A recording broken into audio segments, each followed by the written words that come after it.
Скликати Конституційну комісію, аби та розглянула напрацьовані поправки до основного закону щодо створення кримсько-татарської національно-територіальної автономії.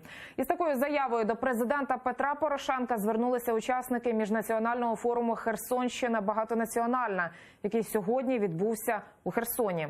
Під час заходу саме обговорювали, як живеться в Україні національним меншинам і корінним народам. Докладніше мої колеги.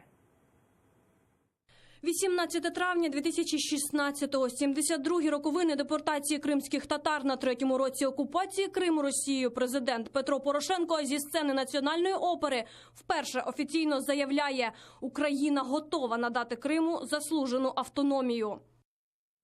Крим був, є і буде залишатися невід'ємною частиною України. А країну-злодія буде примушено повернути вкрадене. Саме так станеться, рано чи пізно, яким би тривалим не виявився процес деокупації півострова. Такий злочин, як анексія, не має в міжнародному праві строку давності. Поправки до 10 статті Конституції щодо статусу Криму і кримських татар як корінного народу спеціальна робоча група підготувала ще восени. Відтоді минуло півроку. І сьогодні у Херсоні лідер кримсько-татарського народу скаже: кримські татари знову проситимуть в президента скликати Конституційну комісію по кримському питанню, аби народні депутати встигли проголосувати за них принаймні у першому читанні ще до парламентських виборів. Звернення до глави держави підписали усі учасники сьогоднішнього форуму. Это очень такой мощный стимул для коренного народа более активно добиваться деоккупации. Речь идет о восстановлении того, что было нарушено в результате преступлений 1944 года.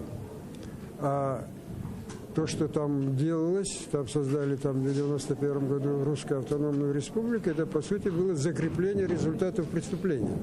Поки в Криму безчинствують російські окупанти, корінний його народ, кримські татари, котрі вимушено опинилися у вигнанні, мають зберегти мову і національні традиції. На Херсонщині мешкає майже 10 тисяч кримських татар. У нас в Новоалексеевской школе с 1 по 11 класс дети изучают как предмет крымско-татарский язык. Как предмет. Из 630 детей 356 детей изучают как предмет. Да? Но первый класс и первый класс прошлого года, уже сейчас они второклашки, и первый класс в этом году, в 2018 году, это дети, которые они пошли в первый класс, уже фундаментально изучают крымско-татарский язык. Окрім корінного народу Криму, кримських татар в прикордонній з тимчасово окупованим Кримом області уживаються ще сотні національностей: євреї, болгари, литовці, роми. Представники від кожної нацменшини разом сьогодні зібралися вперше. Їх об'єднало спільне прагнення зберегти свою самобутність і національну ідентичність тут, на території суверенної України. Вікторія Аблязова, Тетяна Сулі, Слямпінка, Заман, АТР.